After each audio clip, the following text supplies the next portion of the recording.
السلام علیکم ورحمۃ اللہ وبرکاتہ۔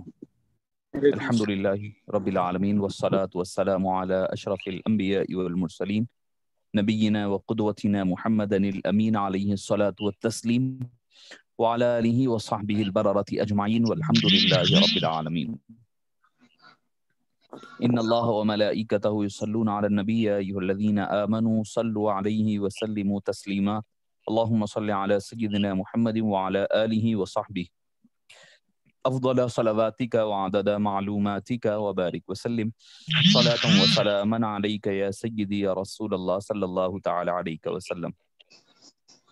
معزز سامعین کرام، شفیق بزرگوں اور عزیز ساتھیوں، جیسا کہ آپ حضرات بخوبی واقف ہے کہ ہماری آج کی جو کلاس ہے وہ دو حصوں میں تقسیم ہوگی۔ پہلے تو اس کا 20-25 منٹ کا حصہ ہم کلاس میں جو نماز کے جو کچھ مسائل اور اقسام بچی ہوئی ہیں وہ مکمل کر لیتے ہیں، اور انشاءاللہ اس کے بعد جو ہمارا ٹیسٹ تھا، اسسمنٹ تھا، اس پر ہم ڈسکس کریں گے، اس کو ڈسکشن ہوگا کہ اس کے جوابات کیا ہے، اور اگر اس کی شاید ہو سکتا ہے کہ اس کی تشریح میں کچھ اور وقت بھی لگے۔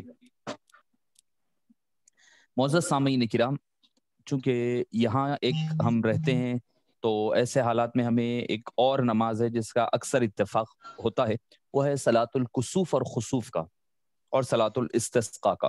یہ 2-3 نمازیں ایسے ہیں جو ہم اکثر ہوتا ہے کہ بھئی سورج گہن یا چاند گہن کی بنا پر یہ نمازیں پڑھی جاتی ہے اور بارش کے لیے پڑھی جاتی ہیں۔ تو اب یہاں پر مسئلہ آتا ہے کہ بھئی کیسے پڑھی جائے۔ اگر آپ امام کے ساتھ پڑھ رہے ہیں تو ٹھیک ہے، امام کے ساتھ آپ جیسا پڑھ رہے ہیں ویسا فالو کر لیں، اس میں کوئی مضائقہ نہیں ہے۔ اب رہی بات، چونکہ اگر آپ یہاں کے امام کے ساتھ یعنی مالکی یا شافعی، حنبلی یا شافعی امام کے پیچھے پڑھ رہے ہیں تو ان کے پاس طریقہ کار مختلف ہے۔ صلاۃ الکسوف کا، کسوف جو کاف سے ہے وہ سورج گہن کی نماز کو کہا جاتا ہے، خسوف جو خا سے ہے وہ چاند گہن کی نماز کو کہا جاتا ہے۔ خا سے خسوف، چاند گہن قمر کے لیے آئے گا، سمجھیے، جو خا کا اور قاف کا مد مقابل ہے، اور کاف سے جو کسوف ہے وہ سورج گہن کے لیے استعمال ہوتا ہے۔ تو یہ نمازیں پڑھی جاتی ہے۔ ان کے نزدیک امام شافعی اور امام احمد بن حنبل رحمہم اللہ کے پاس طریقہ کار مختلف ہے۔ ان کا طریقہ کار آپ اگر پڑھے ہیں کبھی تو یہ دیکھے ہوں گے کہ وہ لمبا سا قیام کرتے ہیں، 2 رکعت ہی پڑھتے ہیں مگر لمبا سا قیام کرتے ہیں، کر رکوع میں جاتے ہیں، رکوع طویل ہوتا ہے، رکوع سے پھر اٹھ کر ٹھہرتے ہیں، ٹھہر کر پھر قرات ہوتی ہے، پھر قیام دوبارہ ہوتا ہے، یہ بھی طویل ہوتا ہے مگر پہلے کی بنسبت چھوٹا ہوتا ہے، مختصر ہوتا ہے۔ اس کے بعد پھر رکوع ہوتا ہے، پھر اس کے بعد سجدے ہوتے ہیں طویل، پھر دوسری رکعت بھی پہلی رکعت کی طرح ہوتی ہے۔ یہ طریقہ کار ہے امام شافعی اور امام احمد بن حنبل رحمہم اللہ کے نزدیک، اور ان کے پاس خطبہ بھی دیا جاتا ہے، جس طرح عیدین اور جمعہ وغیرہ میں خطبہ دیا جاتا ہے اسی طرح خطبہ بھی دیا جاتا ہے۔ البتہ احناف کے نزدیک طریقہ کار مختلف ہیں۔ ہمارے پاس یہ ہے کہ جس طرح عام نمازیں پڑھی جاتی ہے، جو نفل نماز پڑھنے کا طریقہ کار ہے 2 رکعت کا، وہ 2 رکعت نماز پڑھی جاتی ہیں، اور اگر کوئی چاہتا ہے کہ 2 رکعت سے زیادہ پڑھیں تو بھی جائز ہے، مگر 2 رکعت پڑھنا سنت اور افضل ہے۔ سنت ہے اور افضل ہے یہ کہ آپ صلی اللہ علیہ وسلم نے اس کی 2 ہی رکعتیں ادا فرمائی ہے، اور طویل قیام ہے، یقیناً طویل رکوع ہے، طویل سجود ہے، اور دعا ہے۔ اگر حالانکہ خطبہ ہمارے پاس نہیں ہے، فرق یہ ہے کہ چونکہ ایک حدیث پاک بخاری شریف کی ملتی ہے کہ نبی کریم صلی اللہ علیہ وسلم کے فرزند حضرت سیدنا ابراہیم کا وصال ہوا، اسی دن سورج گہن ہوا۔ تو لوگ یہ کہنے لگے کہ ان کے نزدیک یہ عقیدہ تھا، مکہ کے اہل مشرکین اور مکہ کے نزدیک، مشرکین اور یہودیوں کے نزدیک، کہ اگر کوئی بڑا آدمی مر جاتا ہے تو اس کی وجہ سے سورج گہن ہوتا ہے، یا سورج گہن ہونے کی وجہ سے کوئی بڑا آدمی مر جاتا ہے۔ اکثر ہم بھی یہ آپ بدعقیدگی اور اس قسم کی کیا کہنا چاہیے کہ بھئی بدشگونی بعض ہندو احباب کے پاس بھی ملتی ہے، اور ہمارے پاس بھی پرانی جو بوڑھیاں وغیرہ تھی وہ بولتے ہیں نہیں یہ بادشاہ پہ بھاری پڑے گا، یہ فلاں پہ بھاری پڑے گا، ایسا ہوگا ویسا ہوگا۔ کچھ نہیں ہے۔ حبیب پاک صلی اللہ علیہ وسلم نے اس موقع پر خطاب فرمایا، خطاب فرمانا مقصد خطاب فرمانا نہیں تھا، مقصد لوگوں کی جو بدشگونی تھی اس کو دور کرنا مقصد تھا۔ اب ہوا یہ کہ امام شافعی وغیرہ فرماتے ہیں نہیں نہیں نہیں، آپ صلی اللہ علیہ وسلم نے خطاب کیا تو ہم بھی خطبے کو ضروری سمجھتے ہیں۔ احناف سمجھتے ہیں اگر ٹھیک ہے تذکیر و نصیحت کے لیے کسی بھی وقت کہا جا سکتا ہے، ایسا کوئی ضروری نہیں ہے، چلو ایک موقع ہے، اگر اکثریت عوام کی جمع ہے اور ان کو بتلایا جا رہا ہے تو اس میں کوئی مذائقہ نہیں ہے، مگر اس کو نماز سے منسلک نہیں کیا جا سکتا۔ تو آپ صلی اللہ علیہ وسلم نے اس موقع پر خطاب فرمایا، فرما کر کے کہنے لگا یہ اللہ کی چاند گہن اور چاند اور سورج یہ دو اللہ کی نشانیاں ہیں، اور اس کو گہن لگنا یہ بھی اللہ ہی کی قدرت کی نشانیوں میں سے ہے۔ اس کا مقصد کیا ہے؟ دراصل مقصد کیا ہے چاند گہن کا، سورج گہن کا؟ یعنی چاند جب سورج جو ہے چاند کے سامنے آ جائے تو چاند گہن ہو جائے گا، جب چاند یا کوئی اور ستارہ سورج کے سامنے آ جائے تو وہ سورج گہن ہو گیا۔ یعنی زمین اور چاند، زمین اور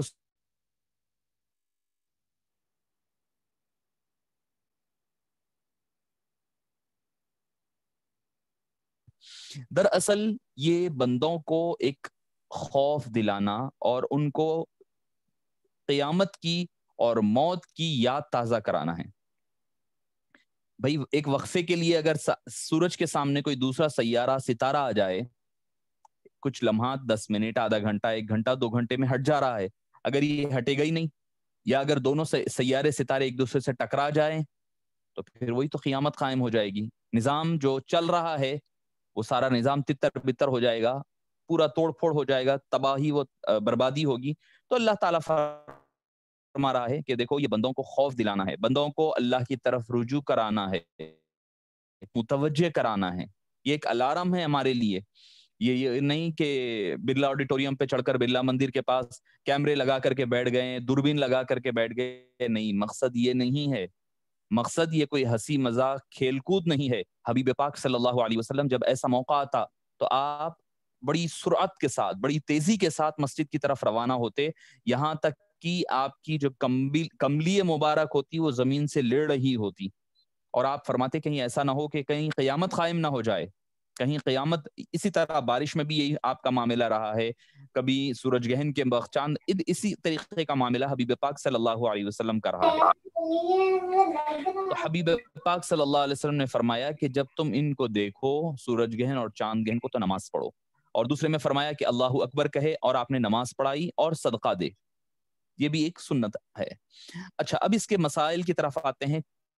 نماز کسوف یعنی سورج گہن کی نماز باجماعت ادا کی جائے گی، اور نماز خسوف یعنی چاند گہن کی نماز باجماعت ادا نہیں کی جائے گی، وہ تنہا پڑھی جائے گی احناف کے نزدیک۔ سورج گہن کی باجماعت ہوگی، چاند گہن کی باجماعت نہیں ہوگی، علیحدہ علیحدہ انڈیویجول پڑھی جائے گی۔ یہ بالاجماع ساروں کے نزدیک یہ سنت ہے، کسی کے پاس واجب نہیں ہے، خود ہمارے نزدیک بھی سنت ہے۔ اگر کوئی نہیں پڑھ سکتا ہے، کوئی مجبوری ہے، تو کوئی اس پر ضروری نہیں ہے، کوئی گناہ بھی نہیں ہے۔ اچھا، نماز کسوف جماعت سے پڑھی جائے گی، باجماعت ادا کی جائے گی، چونکہ یہ سنت علی الکفایہ ہے۔ اگر کوئی آدمی نہیں پڑھتا ہے جماعت کے ساتھ تو تنہا پڑھنے میں بھی کوئی مذائقہ اور کوئی مسئلہ نہیں ہے، وہ تنہا بھی اپنے گھر میں علیحدہ پڑھ سکتا ہے، ورنہ اس کے لیے کوئی مذائقہ اور مسئلے کی بات نہیں ہے۔ اچھا، نماز کسوف میں کوئی خطبہ نہیں ہے، جیسے کہ میں نے ابھی آپ کے سامنے عرض کیا ہے کہ اس میں کوئی اس کے لیے حکم نہیں ہے کہ بھئی کوئی خطبہ دیا جائے علیحدگی کے ساتھ، چونکہ وہ آپ صلی اللہ علیہ وسلم کے صاحبزادے کی وفات ہوئی تھی، تو بعض دوسرے احباب نے، دوسرے ائمہ کرام نے یہ سمجھا ہے کہ خطبہ لازم ہے، جبکہ آپ صلی اللہ علیہ وسلم نے لوگوں کو یہ بتانے کے لیے گہن جو لگا ہوا ہے، یہ حضرت ابراہیم سے کی وفات سے اس کا کوئی تعلق نہیں ہے، بلکہ یہ اللہ کے اسی وقت حضرت ابراہیم کی وفات بھی ہو گئی ہے۔ اچھا، اس کے لیے نہ اذان ہوگی نہ اقامت ہوگی، نہ نماز کسوف کے لیے اذان ہوگی، نہ نماز خسوف کے لیے اذان و اقامت ہوگی۔ ہاں، اگر کوئی چاہتے ہیں کہ بھئی اگر لوگوں کو اطلاع دیں کہ نماز کسوف کا وقت ہو گیا تو اردو میں اعلان کر لے، جیسا کہ کہا گیا کہ الصلاۃ جامعۃ کا لفظ بھی بتلایا گیا، کہا جا سکتا ہے، مگر نہ اذان ہوگی نہ نماز اقامت دی جائے گی۔ البتہ افضل یہ ہے کہ نماز کسوف وغیرہ کوئی بڑی مقام پر پڑھی جائے، جیسے عیدگاہ یا جامع مسجد میں پڑھی جائے، اگرچہ کہ دوسری جگہ عام مسجدوں میں بھی نماز پڑھنا، گھر میں بھی جماعت کے ساتھ پڑھنا، یہ بھی جائز ہے۔ یہ بھی جائز ہے، اس میں کوئی مضائقہ نہیں ہے۔ اب رہی بات کہ سورج کو نہ دیکھنا کرنا، اس کی شعاعیں ریز جو ہے اثردار ہوتی ہے، خاص طور پر خواتین جو پریگننٹ ہوتی ہیں ان کے لیے کئی باتیں بتائی جاتی ہے، وہ پھل نہیں کاٹنا، وہ ترکاری نہیں کاٹنا، کاٹے تو فلاں ہوتا فلاں، اس کا کوئی تعلق نہیں ہے، یہ ساری توہمات ہے، اس کا کوئی تعلق۔ جب حبیب پاک صلی اللہ علیہ وسلم اپنے حجرے سے نکل کر مسجد نبوی آئے، سارے صحابہ کو جمع فرمایا اور پھر نماز ادا فرمائی آپ نے، تو بھئی چل کر کے ہی آئے نا صحابہ کرام، اپنے گھروں سے نکل کر کے تو مسجد نبوی آئے۔ ایسا تو کوئی نہیں ہے کہ بھئی ایسا تو کوئی انتظام نہیں ہے کہ بھئی کار میں بیٹھ کر چھپ کر آئے اور کار میں اتر کر اندر چلے گئے، ایسا تو کوئی انتظام نہیں تھا۔ اچھا، نماز کسوف کی 2 رکعتیں ہیں، اس کا پڑھنے کا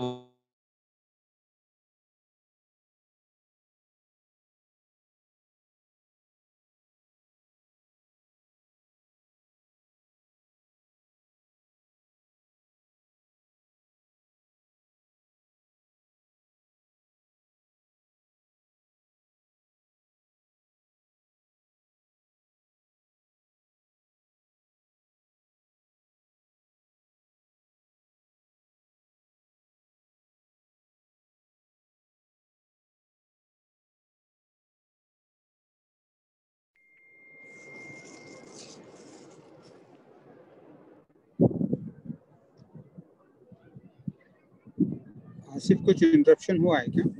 وہ شاید مجھے پرابلم دکھ رہا تھا۔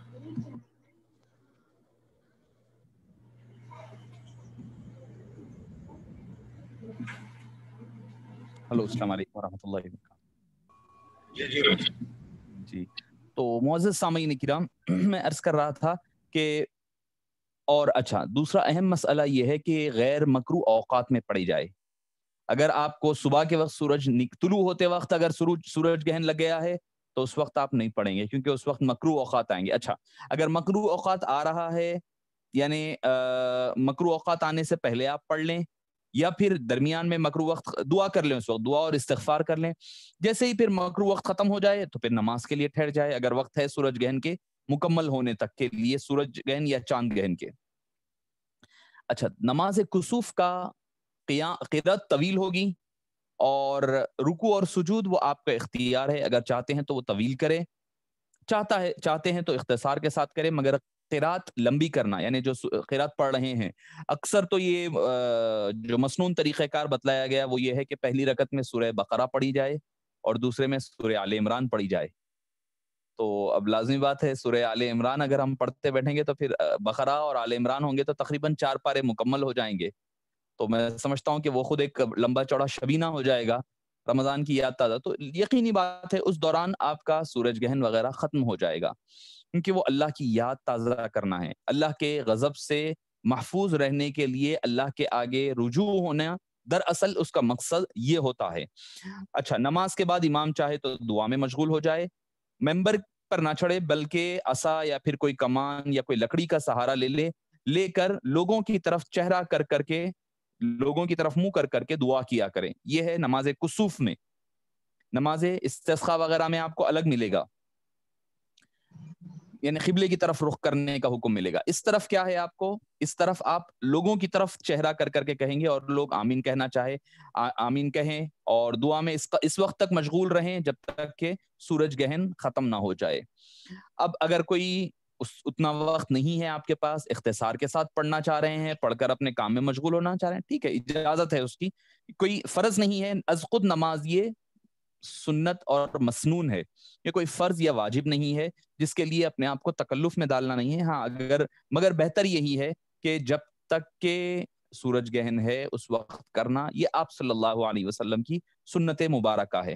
اچھا، اگر نماز جنازہ اور سورج گہن دونوں ایک جگہ جمع ہو جائے تو پہلے نماز جنازہ ادا کی جائے، اس کے بعد نماز کسوف وغیرہ ادا کی جائے۔ اور آپ صلی اللہ علیہ وسلم کا طریقہ کار تھا کہ آپ صلی اللہ علیہ وسلم جب نماز کسوف کے لیے یا خسوف کے لیے آتے تو آپ کچھ صدقہ کر کے آتے۔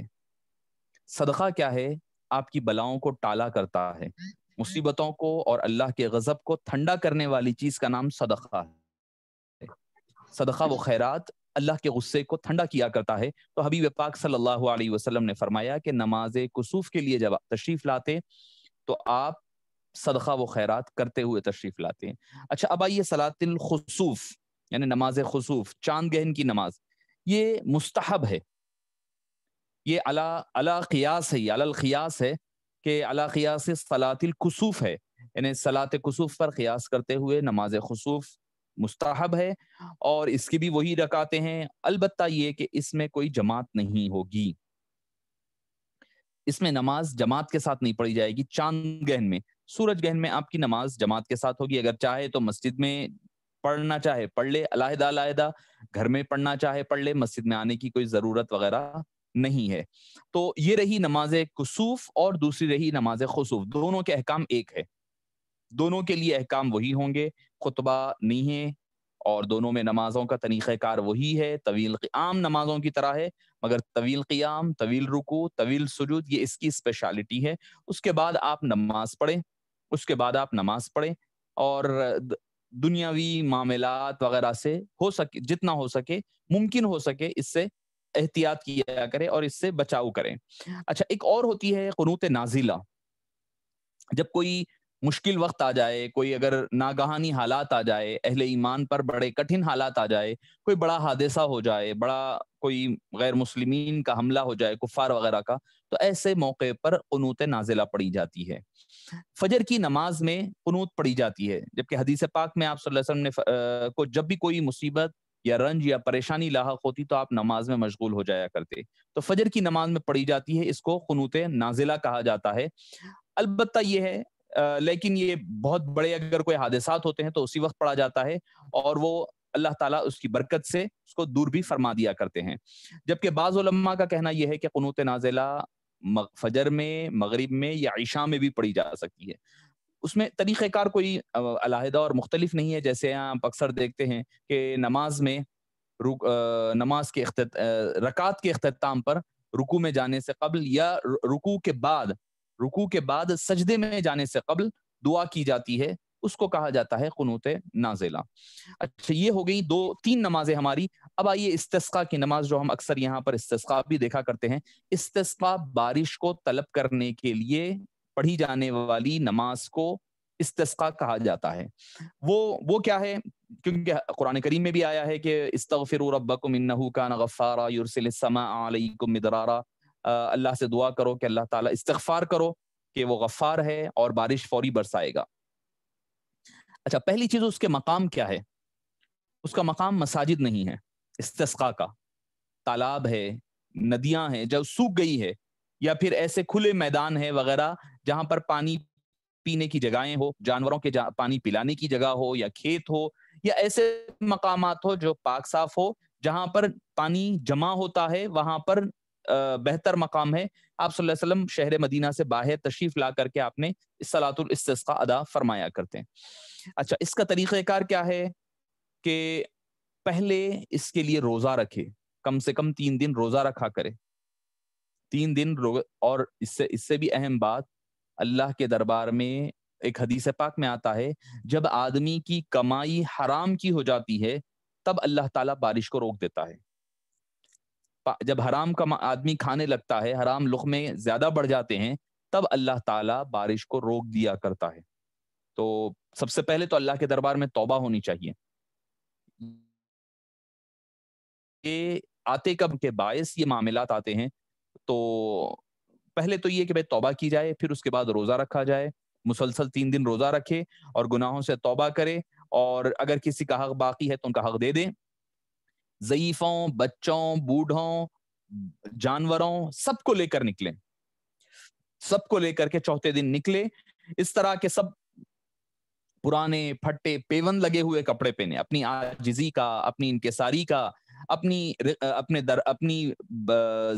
اپنے کمتر ہونے کا، اپنی گناہگار سب کچھ ہونے کا، عاجز ہونے کا اللہ کے سامنے اظہار ہو. عاجزی ہو، خشوع ہو، خضوع ہو، اور برہنہ سر ہو. برہنہ پیر بھی ہے تو بہتر ہے، سر بھی پر بھی کچھ نہ رہے، پیر بھی نہ پر بھی نہ پہنے. اور گھروں سے نکلنے سے پہلے جتنا ہو سکے استغفار کریں، حبیب پاک الاستغفار اور درود شریف کی کثرت کریں. اس کے بعد پھر جا کر کے وہاں پر استسقاء کے لیے جمع ہو جائیں. استسقاء میں جماعت کے ساتھ نماز پڑھنا مسنون تو نہیں، لیکن علیحدہ پڑھ لیں تو پڑھا جا سکتا ہے. اور اس کے بعد دیکھا گیا تو خطبہ بھی نہیں ہے بلکہ دعا ہے. صلاۃ الاستسقاء جو ہے احناف کے پاس نماز نہیں ہے بلکہ شوافی کے پاس نماز ہے. نماز اگر کوئی پڑھ لیتا ہے تنہا 2 رکعت پڑھ لیتا ہے، پڑھنے کے بعد دعا کرے. چادر کا پلٹانا وغیرہ یہ بھی کوئی ضروری کام نہیں ہے، مگر صاحبین وغیرہ کا، امام اعظم ابو حنیفہ کا موقف یہ ہے کہ دعا کرنا اور پھر چادر کا کنارہ پلٹانا یہ ایک مسنون ہے، عمل میں سے ہے. یعنی خطبہ بھی دے، حضرت امام اعظم فرماتے ہیں کہ خطبہ بھی دے لیا کرے. حالانکہ احناف کے اندر ہی اس میں اختلاف ہے کہ خطبہ دیا جائے یا نہ دیا جائے، مگر جس پر فتویٰ دیا گیا ہے وہ یہ ہے کہ اس پر خطبہ دیا جائے، جس میں دعا ہو، تسبیح ہو، استغفار ہو، اور اس کے بعد چادر کو الٹی کرے. یعنی جس طرف آپ چادر پکڑے ہوئے ہیں اس کو الٹا کریں. مطلب یہ کہ ہمارے گناہوں سے ہم توبہ کر کر کے اپنے آپ کو تبدیل کر رہے ہیں. ایک اس کی نشانی ہوتی ہے، ایک اس کی علامت کے طور پر. اور جو ہمارے احوال ہے، برے احوال ہے، وہ اب بدل لیں. یعنی خشک سالی ہے اور بارش کا نہ ہونا ہے، اس سے اب پلٹ کر کے خوشحالی کی طرف پلٹنے کی ایک امید کے ساتھ کرے. اور اس کے علاوہ دعا جو کرے، خطبہ وغیرہ دے رہے ہیں تو عوام کی طرف دیکھ کر دے، اور جب دعا کر رہے ہیں تو قبلہ رخ پلٹ جائے. اور عام دعاؤں میں ہاتھ سیدھے رکھتے ہیں، بلکہ اور اس میں ہاتھ الٹے رکھے جائیں. ہاتھ الٹے رکھنا یہ مسنون ہے. یعنی یہ کہ بھئی اب جو اس کا مطلب یہ ہے، ہاتھوں کو الٹے رکھنے کا مطلب یہ ہے کہ اب جو حالات ہمارے ہیں، جو مشکلات ہے، اب وہ ختم ہونے والی ہے، دبنے والی ہے، اور اللہ کی رحمت کا اوپر سے نزول ہونے والا ہے. اور آپ صلی اللہ علیہ وسلم ہاتھ اونچے کرتے، اتنے اونچے کرتے کہ آپ کی بغلہائے مبارک کے اندر سے سفیدی اور روشنی نظر آتی. صحابہ کرام نے ایسے موقع پر نور کو بھی دیکھا ہے آپ کے بغلہائے مبارک میں. یہ آپ صلی اللہ علیہ وسلم کا معجزہ مبارک ہے. اور دعا جو سکھائی گئی، اللہم اسقنا غیثا مغیثا مریعا نافعا غیر ضار عاجلا او آجلا، اے باری تعالی ہمارے اوپر ایسی بارش نازل فرما جو نفع بخش ہو اور کوئی نقصان والی نہ ہو ہمارے، اور فوری طور پر نازل فرما، نہ کہ تاخیر کے ساتھ نہیں، فوری طور پر نفع والی بارش ہمارے اوپر، اچھی سی بارش نازل فرما جو ہمارے لیے نفع بخش رہے. اگر استسقاء کے لیے آپ نکل رہے ہیں اور راستے میں بارش ہو جائے تو کیا جائے، پھر بھی چلے جائے، جا کر کے نماز ادا کر لے، شکرانے کے طور پر ادا کر لیں. اگر زیادہ بارش ہو جائے تو پھر جو حبیب پاک صلی اللہ علیہ وسلم کی دعا ہے اللہم حوالینا ولا علینا، اس دعا کا پڑھنا یہ مستحب ہے. اچھا، ایک اور نماز رہ جاتی ہے، وہ ہے صلاۃ الخوف. آخری نماز ہوگی ہماری یہ. دیکھیے صلاۃ الخوف کب پڑھی جاتی ہے؟ دشمن آپ پر اٹیک کرے گا یا کوئی جانور کا خطرہ ہے اور یا پھر دشمن آپ کے سامنے ٹھہرے ہیں. عمومی طور پر یہ جہاد میں ہوتا ہے. اس کا آسان طریقہ کار آپ کو بتا دوں تو اس کا طریقہ کار ایسا ہو کہ جتنی فوج ہے ان کو 2 حصوں میں بانٹ دیں. اگر 4,000 کی فوج ہے تو 2,000 ایک طرف، 2,000 ایک طرف کر لیں. یعنی پہلی ٹکڑی کو، پہلے گروپ کو A کا نام دے لیں، دوسرے کو B کا. ایک گروپ جا کر کے پہلے ایک امام کے ساتھ 1 رکعت ادا کر لیں. 1 رکعت ادا کرے. رکعت کہاں مکمل ہوگی؟ دونوں سجدے مکمل ہونے کے بعد امام صاحب اٹھ جائے، اٹھ کر ٹھہر جائے. گروپ اے واپس، پھر گروپ اے کی جو بیٹالین ہوگی وہ واپس فیلڈ پر چلے جائے، وار کی جگہ پر چلا جائے. اور بی گروپ جو ہے، جو باقی 2,000 لوگ ہیں، وہ آئے، اب آ کر کے دوسری رکعت، وہ 1 رکعت پڑھے امام کے ساتھ. اب امام کی تو 2 رکعتیں ہو جائے گی، امام کی 2 رکعتیں ہو جائے گی. اب بی گروپ جو ہے 1 رکعت پڑھے گا، پڑھ کر پھر پلٹ کر کے وہ جائے گا واپس، جا کر اے بیٹالین کو پھر سے بھیجے گا.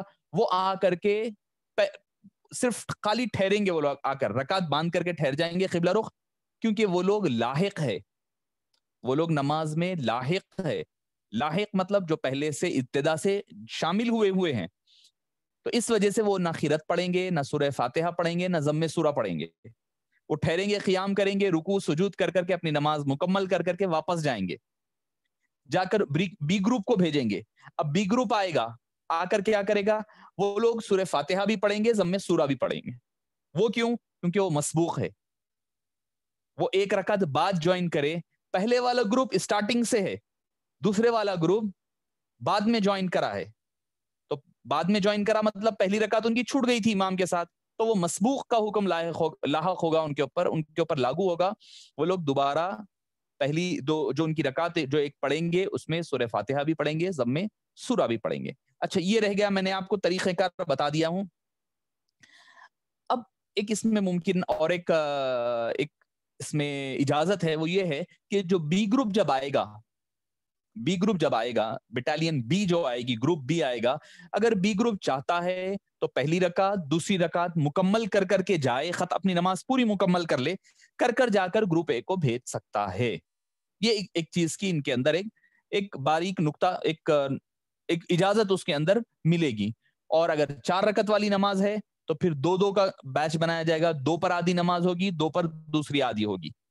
اور اگر 3 رکعت والی نماز ہے, بھائی مغرب بھی تو ہو سکتی ہے, تو ویسی صورتحال میں ابتدائی 2 رکعتوں کا ایک گروپ بنے گا. گروپ اے پہلی اور دوسری دونوں رکعت پڑھیں گے, بعد والا آخری 1 رکعت پڑھے گا.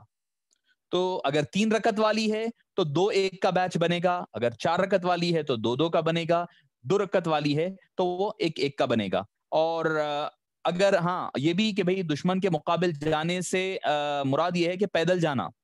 اگر آپ سواری پر جائیں گے تو نماز آپ کی فاسد ہو جائے گی, نماز سواری پر نہیں پڑھی جائے گی بلکہ علیحدہ پڑھی جائے گی, اور قبلہ اس سے تبدیل ہوگا آنے جانے میں, اس سے کوئی مضائقہ نہیں ہے, اس سے ان کی نمازوں پر کوئی اثر نہیں پڑے گا. تو میں یہیں پر اپنی گفتگو کو ختم کرتا ہوں اور ہم ٹیسٹ کی طرف آ جاتے ہیں, کیونکہ اس میں بھی شاید وقت لگے گا تھوڑے سے ڈسکشن کے لیے. اور چونکہ صلاۃ الخوف کا بھی عمومی طور پر ہمیں بھی اس کی ضرورت نہیں پڑتی ہے, مگر چونکہ ایک ہے مسئلہ معلوم ہو جائے گا تاکہ کل کے دن اگر کوئی پوچھے, کبھی ضرورت پڑ سکتی ہے, تو ایسی صورتحال میں اس کا ایک اجازت رہے. تو جو حضرات اگر ٹیسٹ کے سوالات کا جواب دینا چاہ رہے ہیں تو اس کے جوابات دے سکتے ہیں. دونوں ہاتھوں کا کان کی لو تک اٹھانا.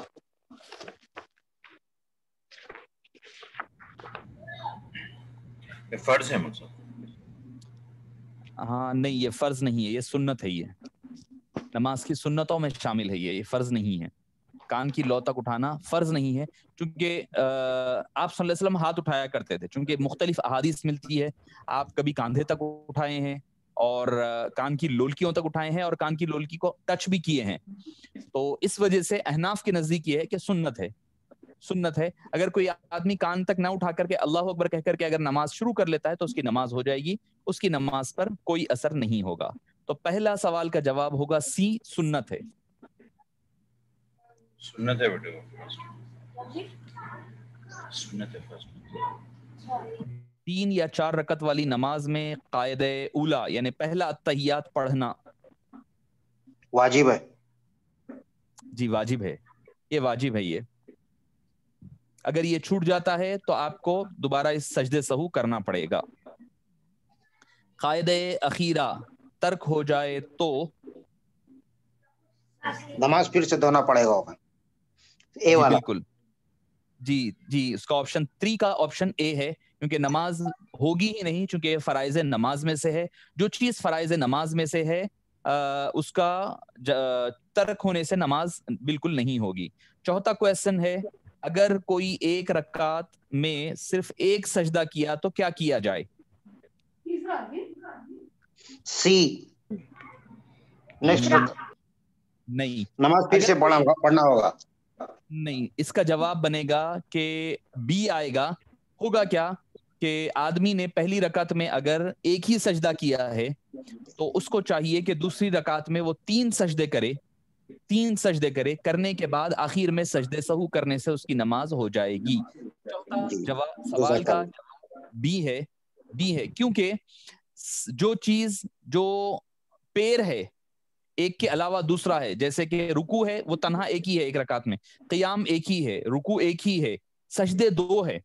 تو اگر 2 سجدوں میں سے 1 سجدہ کر لیا تو فرض پورا ہوا, اور دوسرا بھی فرض ہے اس کے اوپر کرنا ہے, مگر دوسری رکعت میں اگر اس کو موقع ہے تو وہ دوسری رکعت میں اس کا دوسرا 3 سجدے کرے گا, کر سجدے سہو کرے گا. اگر آخری رکعت میں اس نے یہ کیا ہے اور 1 سجدہ کم کر کے اپنی نماز مکمل کر لی ہے تو اس کا سجدے سہو سے کام نہیں چلے گا, بلکہ اسے دوبارہ نماز پڑھنا پڑے گا. نمبر 5 اگر کوئی ایک رکعت میں صرف قرآن مجید کی صرف ایک آیت پڑھے. سی. جی سی کیا ہے؟ دیکھیے نماز ہو جائے گی مگر 3 آیات سے کم پڑھنے سے نماز مکروہ ہوگی. جی ہاں بالکل صحیح. صحیح جواب ہے یہ کہ نماز میں کوئی اثر نہیں پڑے گا. لفظ قرات فرض ہے نماز میں. جی. اگر کوئی ایک آیت بھی پڑھ لیتا ہے تو اس کی نماز ہو جائے گی سورہ فاتحہ کے ساتھ. اگر سورہ فاتحہ نہیں پڑھا، بالکل ضم سورہ پڑھ لیا تو پھر سجدے سہو ترک ہوگا، اس پر سجدے سہو ہوگا. مگر اگر قرآن کریم کی انا اعطیناک الکوثر پڑھ کر نماز ختم کر لیا، صرف ایک ہی آیت پڑھا، تو اس کو نہ سجدے سہو کرنا پڑے گا نہ اس کی نماز مگر نماز اس کی مکروہ ہوگی. مکروہ ہو جائے گی. جی نمبر 6 کسی بھی نماز کو وقت شروع ہونے سے پڑھنے پر. اے والا سفر میں بھی پڑھا جا سکتا ہے. جی نہیں، ہمارے پاس یہ نہیں پڑھا جا سکتا. احناف کے پاس یہ نہیں ہے. وقت سے پہلے بھئی نماز اپنے وقت پر فرض ہے. ان الصلاۃ کانت علی المؤمنین، نماز مومنین پر وقت کے اندر فرض ہے. وقت شروع ہونے سے پہلے نماز نہیں ہو سکتی. نماز نہیں ہو سکتی. بھئی سفر میں اگر نماز ہونا تو پھر روزے بھی ہو جانا نا آپ کو کہ بھئی رمضان شروع ہونے میں، رمضان میں سفر کو جاؤں گا، بھئی 1 مہینے کا ورلڈ ٹور ہے میرا، میں کام کرتا ہوں شعبان کے پورے مہینے میں روزے رکھ لیتا ہوں. میں ہو سکتا کیا؟ یہ نہیں ہو سکتا. نہیں ہو سکتا. حج میں مصروف رہوں گا، ایک کام کرتا ہوں میں رمضان میں گئے وقت میں حج کر لے کے آ جاؤں گا، نہیں ہو سکتا. تو اسی طرح نماز بھی اپنے وقت کے بعد، وقت شروع ہونے کے بعد فرض ہوگی. وقت سے پہلے اگر کسی نے کوئی نماز پڑھی ہے تو اس کو دوبارہ نماز دہرانا ہوگا. اور اگر کوئی اذان بھی وقت سے پہلے دیا ہے تو اذان بھی دہرانا پڑے گا. تو 6 سوال کا جواب ہے بی. 7واں سوال یہ ہے کہ اگر پانی نہ ہو. جی دوسرے ائمہ کے پاس جو ہے، جو یہاں پہ جو رواج چل پڑا ہے اس کے لیے جی ہم چونکہ اس پر گفتگو کیے ہیں کیا کہنا چاہیے تفصیل کے ساتھ. ہمارے پاس یہ ہے اس کا بتلانے کا سب سے پہلی بات قرآن کی آیت ہے. ان کے پاس ایک حدیث ہے کہ آپ صلی اللہ علیہ وسلم نے فرمایا کہ آپ صلی اللہ علیہ وسلم جب سفر پر جاتے تو نماز کو جمع فرمایا کرتے. صلاۃ بین الجمع بین الصلاتین کا ہم اس کے موقع پر جی تو ان کے نزدیک یہ ہے کہ یہ بولتے کہ بھئی حدیث میں ہے آپ صلی اللہ علیہ وسلم نے نماز جمع فرمائی ہے. ہم کہتے کہ جمع حقیقی نہیں فرمائی بلکہ جمع مجازی فرمائی. کیسے؟ آپ نے ظہر کے وقت کو ڈیلے کیا. جیسے مثال کے طور پر آج اگر عصر کا وقت شروع ہو رہا ہے 4:30 بجے مثال کے طور پر، تو آپ صلی اللہ علیہ وسلم نے 4:15 تک ظہر کے وقت کو ڈیلے کیا. ظہر جب پڑھ کر جب جیسے ہی عصر کا وقت 4:30 کو شروع ہوا، آپ نے 5 منٹ انتظار کر کے عصر ادا فرمائی. تو آپ نے نماز کو ایسے جمع فرمایا، نہ کہ عصر کے وقت میں ظہر کے وقت میں عصر، نہ مغرب کے وقت میں عشاء. ہاں پھر بھی یہ ممکن ہے، اگر ایسا جمع ہو تو پھر بھی ممکن ہے کہ بھئی عصر کا وقت ہو گیا، آپ نے ظہر کی نماز نہیں پڑھی، عصر کا وقت ہو گیا، مگر قضا کا اس پر حکم لگے گا کہ آپ عصر کا وقت شروع ہونے کے بعد پہلے ظہر پڑھیں پھر بعد میں عصر پڑھیں. تو ادا تو ہو جائے گی آپ کی، مگر یہ قضا کا حکم ہوگا. اچھا نمبر 7 اگر پانی نہ ہو اور کپڑے ناپاک ہو، کلوتھس ناپاک ہو تو بی. اس کی کپڑے میں نماز ادا کرنا چاہیے. اچھا ٹھیک ہے، اصل میں اس کا جواب ہونی چاہیے سی، کیونکہ نمازی کو اختیار ہے. اگر وہ چاہے تو برہنہ ہو کر کے نماز ادا کرے، اگر وہ چاہے تو اسی ناپاک کپڑوں میں ادا کر لیا کرے، مگر بہتر یہی ہے کہ اسی کپڑوں میں اس کو نماز ادا کر لینی چاہیے تاکہ بد نگاہی سے اور بے ستری سے وہ محفوظ رہ سکے. اگر برہنہ ہو کر کے نماز پڑھ رہا ہے تو ایسی صورت میں وہ ٹھہر کر نماز نہ پڑھے، بیٹھ کر نماز پڑھے. ایک مسئلہ اس کے ذیل تھا تو میں عرض کر دیا. نمبر 8 اگر کوئی ظہر کی نماز دیکھیے السلام علیکم. نہیں اس میں ایک چیز پانی کا ذکر نہیں آیا. اگر پانی نہ ہو صرف کپڑوں کا ذکر آیا. اگر پانی نہ ہو سوال میں ہے اگر پانی نہ ہو اور کپڑے ناپاک ہو. اچھا تو اس کا تعلق وضو سے نہیں ہے، مطلب اگر پانی نہ ہو تو وضو بھی نہیں کیا جا سکتا ہے. ٹھیک ہے، بات یہ وضو کی نہیں، غسل ہی نہیں ہے آپ کے پاس. دیکھیے اگر آپ کے پاس پانی نہیں ہے اور آپ کے کپڑے ناپاک ہے تو آپ کیسے تیمم تو آپ چلو اپنے جسم کے لیے کر لیں گے, اگر آپ ناپاک ہے تو تیمم ہو جائے گا, کپڑوں کو تو تیمم نہیں کروا سکتے ہیں نا, کپڑوں کو تو دھونا پڑے گا, کپڑوں کا تو تیمم نہیں ہوگا. تو یہ بات ہو رہی ہے اگر آپ کے کپڑے ناپاک ہے اور آپ کے پاس پانی نہیں ہے تو ایسی صورتحال, ہاں کپڑوں کی ناپاکی دور کرنے کے لیے, اگر آپ ناپاک ہیں تو وہ تو تیمم ہو جائے گا, اس کا سوال ہی نہیں ہے. اب یہاں سوال ہے کپڑوں کی ناپاکی کو دور کرنے کا, تو ایسی صورتحال میں اسی ناپاک کپڑوں سے نماز ادا کر لینا یہ زیادہ بہتر ہے. نمبر 8, اگر کوئی ظہر کی نماز کی نیت میں ظہر کی بجائے اثر کہہ دے, نماز پر کوئی اثر نہیں ہوگا. جی نماز پر اس کا کوئی اثر نہیں ہوگا. زبانی طور پر آپ کا ایک نماز کی بجائے دوسری نماز کہہ لینے سے کوئی فرق نہیں پڑتا, دل میں جو نیت ہوگی وہی اسی کا اعتبار کیا جائے گا. نمبر 9, نماز میں ترتیب, جو ترتیب ارکان ہوتے ہیں وہ کیا ہے؟ سنت ہے. نہیں, واجب ہے. یہ نماز میں ترتیب یعنی پہلے قیام کرنا, پھر رکوع کرنا, پھر سجود کرنا, پھر قاعدہ اولا, پھر دوسری رکعت, یہ ترتیب اس کو بولتے ہیں سیکوینس. یہ سیکوینس کا قائم رکھنا یہ واجب ہے. اگر یہ ٹوٹ جاتا ہے, اگر یہ چھوٹ جاتا ہے, یہ بے ترتیبی آ جاتی ہے اس میں, تو آپ کے اوپر سجدے سہو لازم ہوگا. مثال کے طور پر میں سجدہ کیا, 2 رکعت پڑھ کر کے سجدہ کیا, قاعدہ اولا میں بیٹھنے کی بجائے اٹھ گیا, ایک تو قاعدہ اولا بھی چھوٹا میرے سے, اور دوسری چیز اس کی ترتیب ٹوٹ گئی, نماز کی جو سیکوینس تھا, جو اسٹیپس تھے نماز کے وہ ٹوٹ گئے, اس کو ترتیب کہتے ہیں, تو وہ چھوٹنے سے سجدہ سہو لازم آئے گا. نمبر 10, نماز میں ثنا پڑھنا سنت ہے.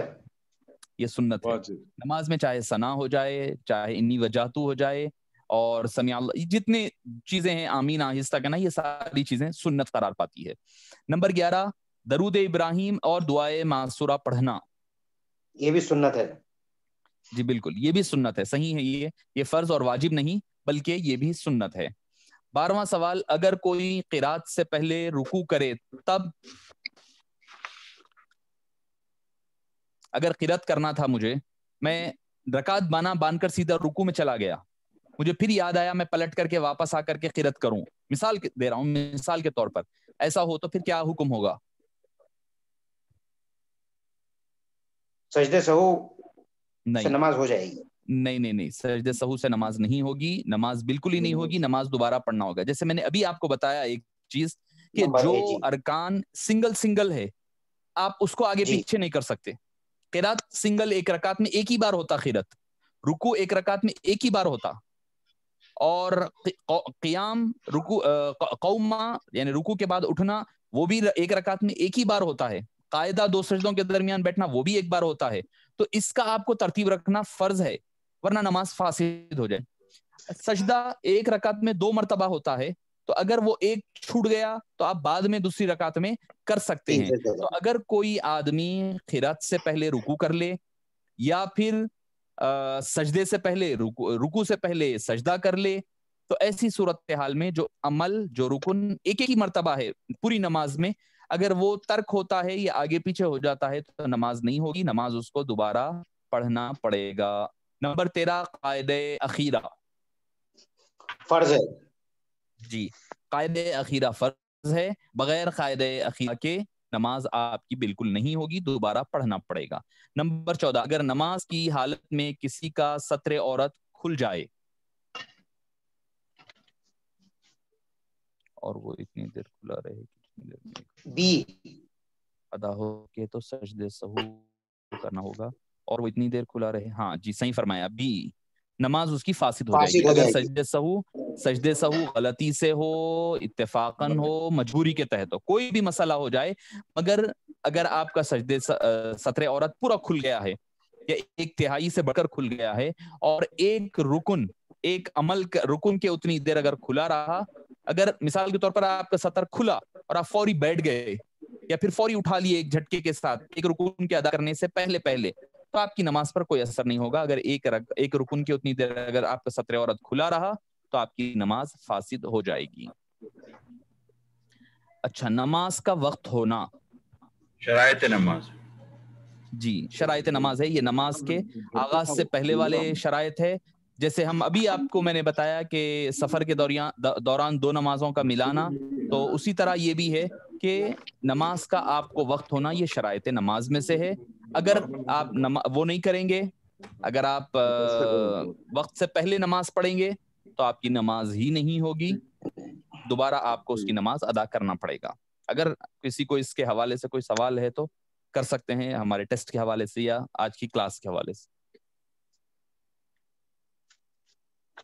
جی حضرت، اگر مثال کے طور پہ نماز میں مغالطہ ہو رہا ہو کہ ہم نے 1 کیا یا 2 سجدے کیے اور ہم کوئی چیز بھول رہے ہیں کہ بھئی ہم نے وہ کیا یا نہیں کیا، اگر مغالطہ ہو جائے نماز میں تو پھر کیا کرنا چاہیے؟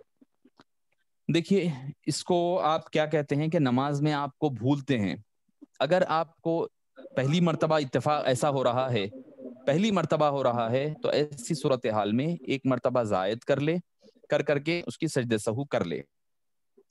مثال کے طور پر اکثر یہ ہوتا ہے نمازوں کے رکعتوں کے حوالے سے ہوتا ہے، خاص طور پر کہ میں نے 2 رکعت پڑھے ہیں یا 3 پڑھے ہیں، 3 ہوئے ہیں یا 4 ہوئے ہیں. تو آپ دیکھیں، اپنا تحریک کریں. اگر یہ عمومی طور پر آپ کو کئی چیزوں میں پہلی مرتبہ ہو رہا ہے آپ کو، تو آپ 1 زائد پڑھ کر کے آپ سجدہ سہو کر لیں گے.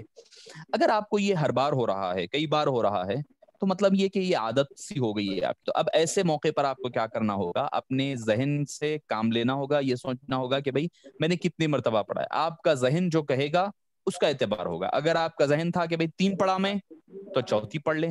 4 پڑھا تھا آپ کا ذہن، یقین ہے آپ کو، تو آپ 4 پر نماز مکمل کر لے، آپ کی نماز ہو جائے گی. اگر غالب گمان کا اعتبار ہوگا، غالب گمان کا اعتبار ہوگا، اور وہ غالب گمان میں اگر آپ نے کم بھی پڑھ لی ہے تو کوئی اس میں گناہ نہیں ہوگا، زیادہ بھی ہو تو کوئی گناہ نہیں ہوگا. بہتر یہ اور یہ کہ آخر میں سجدہ سہو، اگر 1 رکعت زائد پڑھ لیتے ہیں، آپ زائد پڑھ رہے ہیں، آپ کا شک پیدا ہو گیا اور آپ غالب گمان کی طرف گئے، 3 تھے تو آپ نے نہیں پڑھی مثال کے طور پر، تو آخر میں سجدہ سہو کر لے. اگر آپ نے 4 پڑھ لی ہے، 5ویں بھی پڑھ رہے ہیں آپ، تب بھی آپ کو سجدہ سہو آخر میں کرنا پڑے گا. کیونکہ سجدہ سہو کی 2 شکلیں ہیں، ایک تو بھول جانا یا پھر کوئی ترتیب کو آگے پیچھے کر دینا، یا واجب کا چھوٹ جانا، یا پھر آپ کو شک و شبہ پیدا ہونا، بھول اور نسیان ہونا. جی، نماز میں کوئی نقص واقع نہیں ہوگا. جی، نماز میں کوئی نقص واقع نہیں ہوگا. سجدہ سہو کر کے زیادتی ہو گئی یا کمی ہو گئی غالب گمان کے تحت، اور سجدہ سہو کر کے نماز سے فارغ ہو گئے، تو اس نماز میں کوئی نقص واقع نہیں ہوگا، ثواب میں کوئی کمی واقع نہیں ہوگا. جی دیکھیے، سوال جیسے کہ ہم سوال ریپیٹ کرتے ہیں، سوال یہ ہے کہ کیا اگر کوئی نماز میں کمی اور زیادتی ہو گئی، 1 رکعت کم پڑھ لیے یا زیادہ پڑھ لیے، اور غالب گمان جو تھا اس پر عمل کرتے ہوئے سجدہ سہو کرنے سے ثواب میں کوئی کمی ہوگی کیا؟ نہیں، سجدہ سہو کر لینے کے بعد نماز میں ثواب میں یا اس کے عمل میں کوئی کمی نہیں ہوگی، بلکہ اللہ تعالیٰ نے اس امت کے لیے یہ ایک احسان فرمایا ہے سجدہ سہو کی شکل میں، کہ سجدہ سہو کے ذریعے سے اپنی مکمل نماز ضائع ہونے سے بچانے کا ایک ذریعہ ہے. تو کوشش یہی کرنی چاہیے کہ بھئی جتنا ہو سکے نماز میں خشوع اور خضوع کے ساتھ پڑھے. اب مسئلہ یہی ہوتا ہے ہمارا کہ 24 گھنٹوں میں سے ہم 23 گھنٹے بلکہ 23.5 جو ہے دنیا داری میں لگے ہوئے رہتے ہیں، اور آدھا گھنٹہ عبادتوں میں پورے دن کی لگاتے ہیں. تو اس وجہ سے وہ 23.5 گھنٹوں کا اثر وہ آدھے گھنٹے کی نماز پر یقیناً ہوا کرتا ہے. تو کوشش یہ کرنی چاہیے کہ جتنا ہو سکا خشوع اور خضوع کے ساتھ نماز میں منہمک رہنی چاہیے. جزاک اللہ. جی، السلام علیکم ورحمۃ اللہ وبرکاتہ. حضرت، ایک سوال یہ تھا کہ سورہ فاتحہ، نماز رکعت باندھنے کے بعد سورہ فاتحہ کے بعد کوئی قرأت یا پھر کوئی سورے میں اگر ذرا سی بھی غلطی ہو گئی تو اس کے لیے وہ کنٹینیو کر کے سجدہ سہو کرنا پڑے گا یا پھر نماز ہو جائے گی 3 آیتوں کے بعد؟ جی سوال یہ 3 آیتوں کے بعد آپ کو غلطی ہوئی ہے، اگر سپوز اگر 3 کے بعد کے کیا ہے حکم، یا پہلے کی ہے تو کیا ہے حکم؟ جی اچھا. سوال یہ ہے کہ اگر سورہ فاتحہ کے بعد ضم سورہ پڑھتے ہوئے کوئی غلطی ہو جائے یا سورہ یاد نہ آئے، تو ایسی صورت میں کیا کرنا ہوگا؟ دیکھیے، اگر 3 آیتیں ہو گئی تو آپ سجدہ رکوع کر لیں، بات ہی ختم ہے، اس میں کوئی آپ کو سجدے سہو کی ضرورت نہیں ہے. اگر آپ نے 1 آیت پڑھی ہے، بالکل ہی مختصر پڑھا ہے آپ نے، تو یہ ہے کہ بھئی کوئی دوسرا سورہ شروع کر دے، دوسرا سورہ پڑھ لے، تو اس سے بھی مسئلہ ختم ہو جائے گا، کوئی اس میں سجدے سہو کی ضرورت نہیں ہے۔ اگر ایسی غلطی کر رہے ہیں جو لہن جلی کہلائی جاتی ہے، یعنی بڑی غلطی کہلائی جاتی ہے، جس سے قرآن کریم کے معنی و مطالب بالکل ہی بدل جائیں یا کوئی کفریہ کلمات ادا ہو جائیں، بالکل ہی مخالف ہو جائیں، تو ایسی صورتحال میں آپ کی نماز فاسد ہوگی، نماز کو دوبارہ پڑھنا پڑے گا، توبہ بھی کرنی پڑے گی اور نماز کو دوبارہ ادا کرنا پڑے گا۔ جزاک اللہ۔ واضح۔ اللہ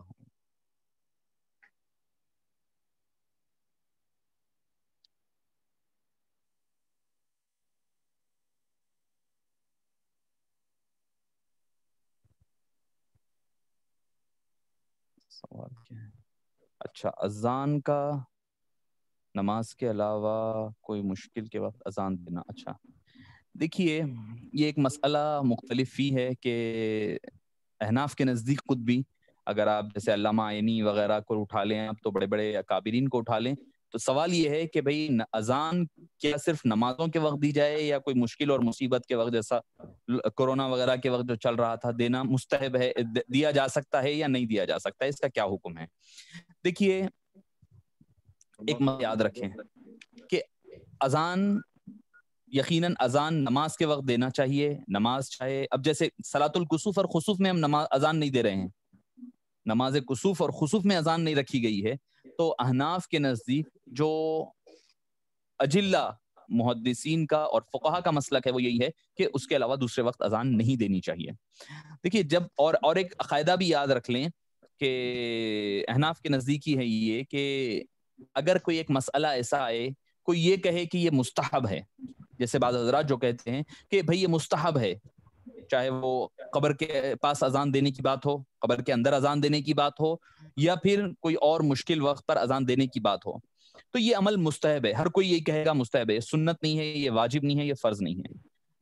تو قاعدہ کیا ہے پتہ ہے احناف کے نزدیک؟ اگر کوئی ایک گروہ کہے کوئی عمل مستحب ہے اور دوسرا گروہ کہے کہ بھئی یہ بدعت ہے، تو احناف کے نزدیک یہ ہے کہ ایسے مستحب اور بدعت ہونے میں اگر اختلاف ہو جائے تو عمل نہ کرنا بہتر ہے، اس پر عمل نہ کرنا یہ بہتر ہے۔ یہ احناف کا حکم بتا رہا ہوں میں آپ کو۔ دو مسئلے ہیں، ایک گروہ کہہ رہا ہے کہ مستحب عمل ہے، واجب نہیں۔ اگر کوئی کہے واجب ہے اور